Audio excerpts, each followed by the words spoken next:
Hai semuanya, what's up? How are you? Apa kabar? O genki desu ka? Welcome to my new channel. Perkenalkan, gue Christiana Monawan Siotang. Gue sekarang adalah CPNS di salah satu kementerian, instansi pusat di pemerintahan Indonesia. Dan welcome to my first video. Ini video pertama gue di channel gue yang baru gue buka juga. Jadi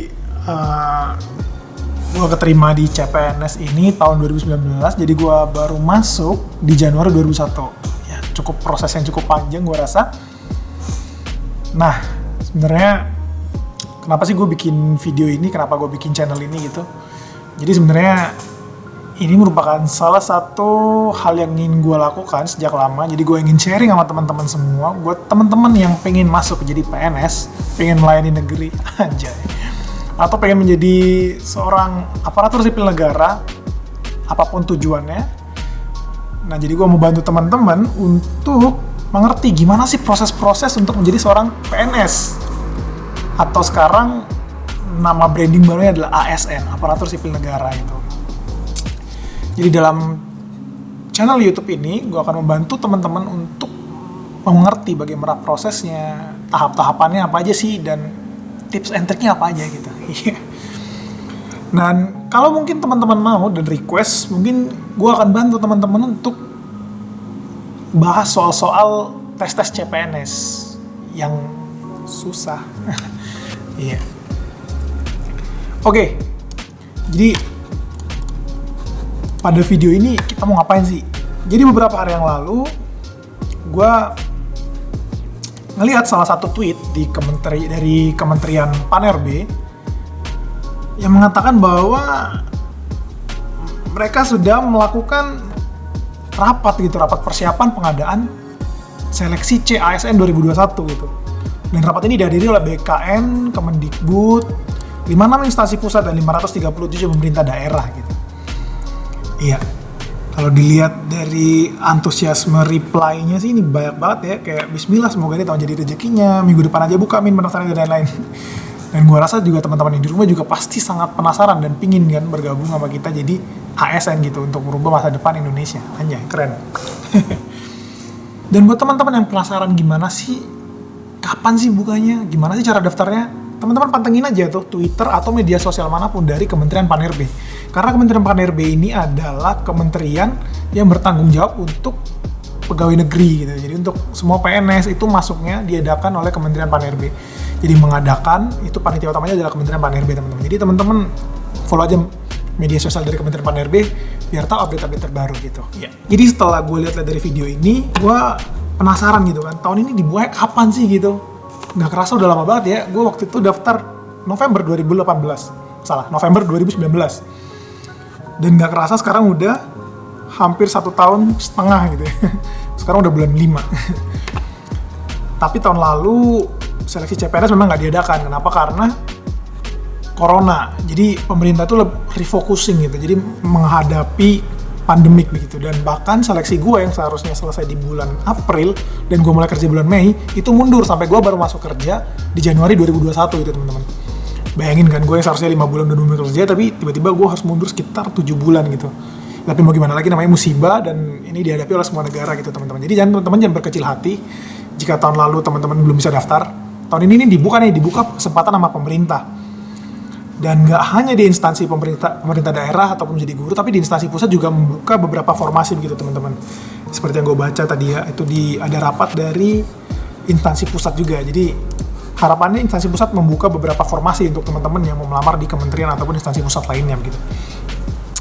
Oke, setelah itu gue kan penasaran nih, gue browsing tuh di Google tentang pendaftaran tahun ini. Dan salah satu artikel dari CNBC Indonesia tanggal 10 Mei, dia bilang pendaftaran CPNS dibuka, ini persyaratan yang harus disiapkan. Gue jadi merasa nostalgia gitu, kayak tahun-tahun lalu waktu gue mempersiapkan berkas-berkas yang harus gue siapin untuk daftar CPNS. Nah, jadi kata Pak Menteri Pan-RB, Pak Cahyokumolo, pendaftaran akan dibuka bulan Mei sampai Juni nanti gitu, teman-teman. Jadi teman-teman persiapin, ini tinggal berapa hari lagi, mungkin berapa minggu sampai pendaftaran dibuka. Dan kalau yang berdasarkan pengalaman gue 2 tahun lalu, itu pendaftaran dibuka sekitar 1 bulan. Jadi teman-teman siapin dari mulai pendaftaran dan upload berkas itu ada sekitar waktu 1 bulan.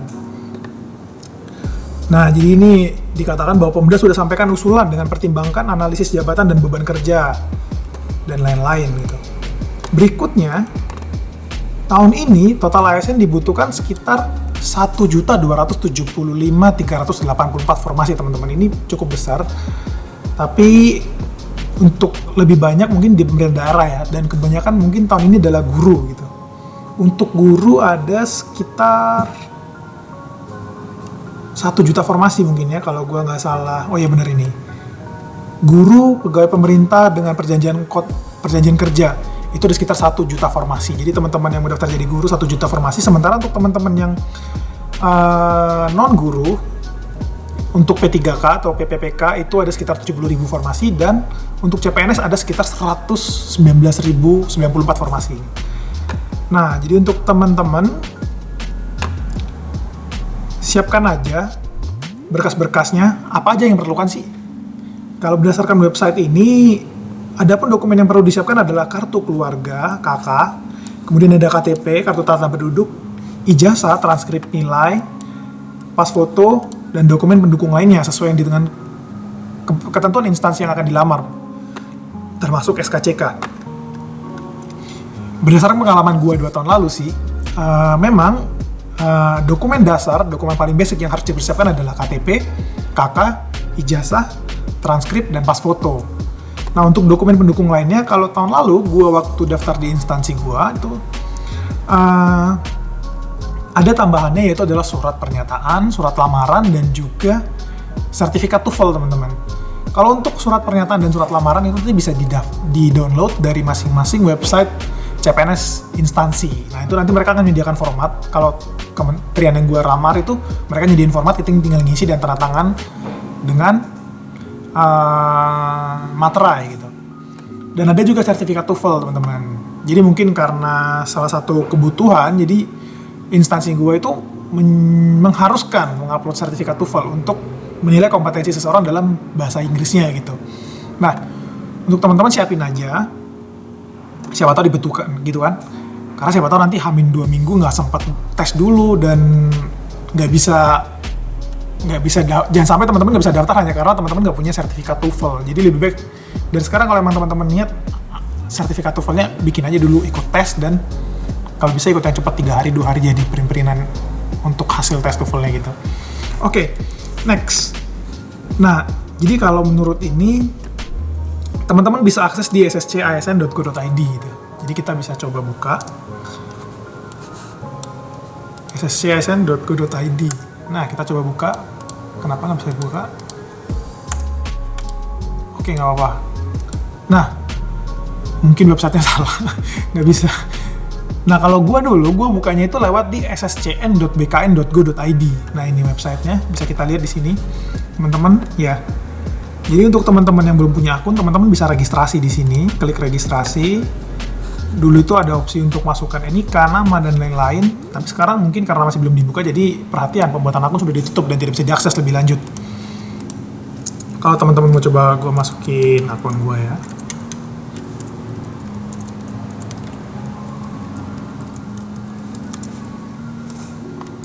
Nah, ini teman-teman. Jadi dulu itu punya gue, nah ini. Jadi ini untuk instansinya ada scan ijazah, pas foto, KTP, sertifikat TOEFL, surat lamaran, dan surat pernyataan. Dan ada scan transkrip nilai. Itu sih yang diperlukan untuk tahap awal verifikasi. Nah, buat teman-teman yang bingung, tahapan dari seleksi CPNS ini apa aja sih gitu. Oke, jadi kalau berdasarkan pengalaman gue tahun lalu, itu ada 3 tahap utama. Yang pertama adalah verifikasi berkas atau upload berkas gitu kan. Nah, di sini akan diverifikasi keaslian dan juga keabsahan dari dokumen-dokumen yang teman-teman upload. Jadi pastikan untuk dokumen-dokumen yang teman-teman upload itu harus asli dan jangan sampai memalsukan, karena nanti akan ada tahap di mana kita akan memverifikasi berkas-berkas tersebut. Dan kalau ketahuan palsu atau tidak sesuai dengan yang teman-teman upload, teman-teman harus gagal untuk pendaftaran CPNS begitu, teman-teman. Oke, untuk tahap yang pertama verifikasi berkas. Ini tahap-tahap yang paling penting dan itu juga cukup banyak menyisihkan saingan waktu itu ya. Jadi waktu itu gue daftar di satu formasi yang hanya menerima satu orang aja. Kalau nggak salah waktu itu yang daftar ada sekitar 400-500 orang.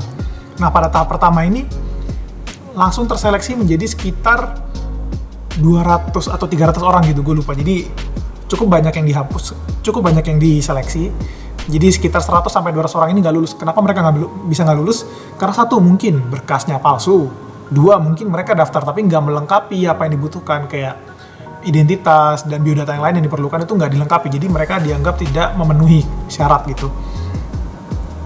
Nah itu sih teman-teman, jadi pastikan bahwa teman-teman mengisi dengan lengkap nanti. Dan yang kedua, teman-teman mengupload berkas asli dan sesuai dengan yang sudah teman-teman isi. Nah, setelah tahap ini sekitar 100-200 orang diseleksi, gue masuk ke tahap kedua, itu adalah SKD, seleksi kompetensi dasar. Ini secara umum ya. Jadi untuk tahap 1 dan kedua ini, tahap verifikasi dan SKD ini masih secara umum semua PNS. Jadi tidak ada campur tangan instansi sepertinya di sini. Jadi ini masih benar-benar murni secara umum. Seleksi kompetensi dasar ini ada 3 jenis tes, yaitu TWK, tes wawasan kebangsaan, TU, tes intelijensi umum, dan TKP, tes kepribadian gitu teman. Nah, dari tes SKD ini itu cukup banyak juga sih yang dihilangin. Kalau nggak salah yang diseleksi sekitar dari 300 orang itu yang diambil hanya 3, karena formasi yang gue butuhkan itu hanya membutuhkan 1 orang.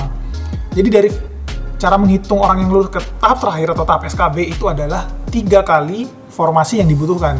Jadi kalau teman-teman misalnya melamar nih di suatu formasi, misalnya analis kepegawaian, dan dibutuhkan 1 orang aja di satu formasi tersebut, maka yang lolos ke SKB nanti itu adalah 3 orang.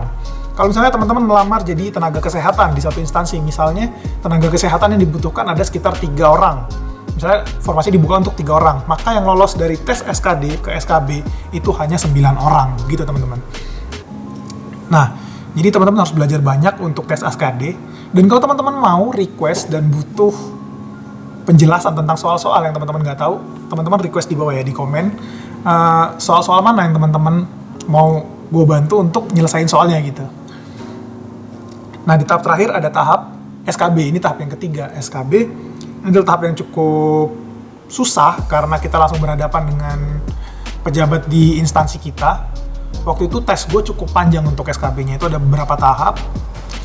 Dan dari tes SKB ini, dari 3 orang yang dipilih untuk instansi gue waktu itu ya, lolos 1, yaitu gue. Wih, selamat.